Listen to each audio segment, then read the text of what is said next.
بسم اللہ الرحمن الرحیم۔ السلام علیکم دوستو۔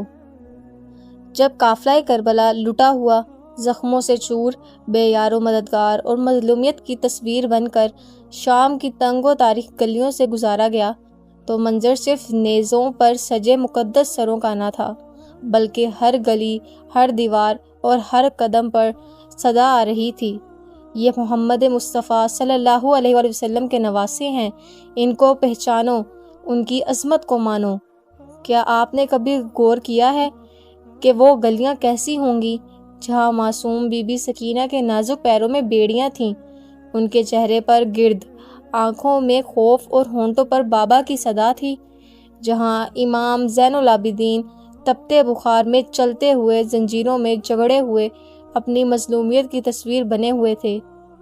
آج کی اس ویڈیو میں ہم اسی ہولناک سفر کے اندیکھے پہلوؤں پر روشنی ڈالیں گے جو مدینہ سے کربلا، پھر کوفہ اور آخرکار شام تک تاریخ کے سب سے مظلوم اور عظیم قافلے نے طے کیا۔ یہ محض کوئی روایتی داستان نہیں، بلکہ دلوں پر نقش وہ سچ ہے جو کربلا کے بعد شروع ہونے والی قیامت سے وابستہ ہے۔ کربلا کی زمین پر خاموشی چھا چکی تھی، خیمے جلا دیے گئے تھے، نیزے سر اٹھائے کھڑے تھے اور چاروں طرف شہداء کے جسم بکھرے پڑے تھے۔ اس دن صرف تلواریں ہی نہیں چلیں، بلکہ انسانیت کو بھی روند دیا گیا۔ امام زین العابدین جو شدید بیماری میں مبتلا تھے، کمزور بدن کے ساتھ زنجیروں میں جکڑے ہوئے تھے۔ بی بی زینب جن کے کاندھوں پر اب پورے قافلے کی ذمہ داری تھی، اپنے بھائی حسین، بھتیجے قاسم، بیٹے اون و محمد اور بیٹی سکینہ کی قربانیوں کا غم سینے میں چھپائے ہر قدم پر صبر کی مثال بنی کھڑی تھیں۔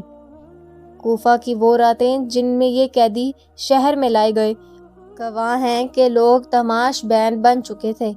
بازاروں میں بیبیوں کے سروں سے چادریں چھینی جا رہی تھیں، امام زین العابدین کو زنجیروں میں باندھ کر دربار میں پیش کیا جا رہا تھا۔ کوفہ کا دربار آج بھی گواہ ہے اس لمحے کا جب ایک بیمار جوان نے جابر ابن زیاد کو اس کے محل میں ہلا کر رکھ دیا۔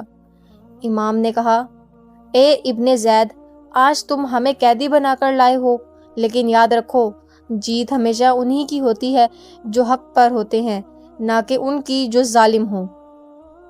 کوفہ سے شام کا سفر انسانیت پر ایک زخم کی مانند تھا۔ یہ راستہ صرف میلوں کی مسافت نہ تھی، بلکہ صبر، آزمائش اور بے بسی کا ایسا طویل باب تھا جو رہتی دنیا تک یاد رکھا جائے گا۔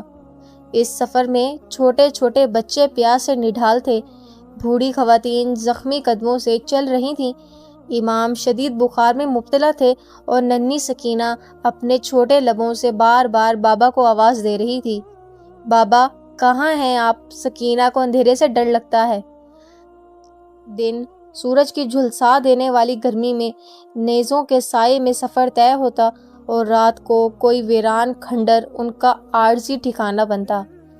جب شام کا دروازہ کھولا گیا اور قافلہ شہر میں داخل ہوا تو لوگ تماشے کی نیت سے جمع تھے، کہکے لگ رہے تھے، تالیاں بج رہی تھیں اور ان کے ہاتھوں میں پتھر تھے۔ کیا کوئی سوچ سکتا ہے کہ نبی کریم صلی اللہ علیہ وآلہ وسلم کی نواسیوں کے ساتھ یہ سلوک ہوگا؟ امام زین العابدین زنجیروں میں جکڑے ہوئے دربار میں لائے گئے۔ یزید شراب کے نشے میں تخت پر بیٹھا فخر سے کہہ رہا تھا، کاش میرے آباء و اجداد زندہ ہوتے تاکہ دیکھتے میں نے بدر کا بدلہ کیسے لیا۔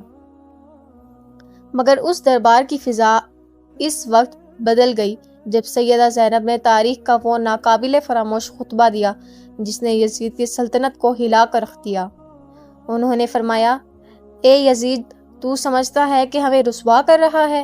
ہم وہ ہیں جن کا ذکر قرآن میں ہے، ہم چراغ نبوت ہیں، ہمیں رسوائی کا خوف نہیں کیونکہ ہم حسین کے وارث ہیں۔ سبحان اللہ! یہ آواز نہیں، ایمان کا استعارہ تھا، اور ننھی بی بی سکینہ جن کی عمر چھوٹی تھی لیکن دکھ پہاڑوں سے بھاری تھے، جن کی سسکیاں زندان شام کی دیواروں میں آج بھی محفوظ ہیں، وہ رات جب وہ سوئیں اور خواب میں بابا حسین کو دیکھا تو وہ لمحہ ان کی زندگی کا آخری لمحہ بن گیا۔ سکینہ ہمیشہ کے لیے خاموش ہو گئیں۔ امام زین العابدین نے سکینہ کے نازک وجود کو اپنے سینے سے لگایا اور وقت جیسے رک سا گیا۔ اب سوچئے اگر کربلا والے آج زندہ ہوتے تو ہمیں دیکھ کر کیا فرماتے؟ کیا ہم شام کے بازار میں تماشائی بنے خاموش کھڑے ہوتے یا سیدہ زینب کے قدموں میں جھک کر لبیک کہتے؟ یہ ویڈیو ختم ہو رہی ہے مگر امام زین العابدین، بی بی سکینہ اور بی بی زینب کا پیغام آج بھی زندہ ہے۔ ظلم کے سامنے نہ جھکنا، حق پر ڈٹے رہنا اور ہمیشہ مظلوموں کا ساتھ دینا۔ اگر آپ اس پیغام کو سمجھتے ہیں، محسوس کرتے ہیں تو اس ویڈیو کو ضرور آگے بڑھائیں تاکہ دنیا جان سکے کہ بازار شام میں صرف بیڑیاں نہیں تھیں، وہاں ایمان کی روشنی تھی، صبر کا مینار تھا اور وفا کی تاریخ لکھی جا رہی تھی۔